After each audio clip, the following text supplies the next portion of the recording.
Hello friends, welcome to my 90s YouTube channel. If you are a new visitor on my YouTube channel, please press the subscribe button and hit the bell icon so you can get a notification after publishing my future videos.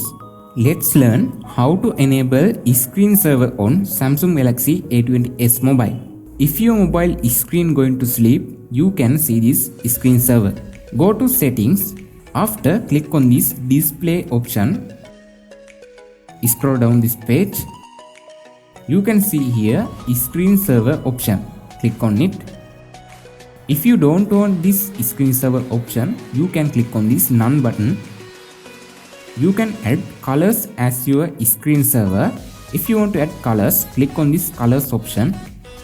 You can see a preview here. Click on this preview button. You can use custom photos as your screen saver. If you want custom photos, click on this photo table or photo frame option.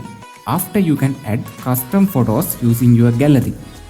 I think this video is very helpful to you. If you like this video, please hit the like button and subscribe our channel for future updates. Have a nice day. Goodbye.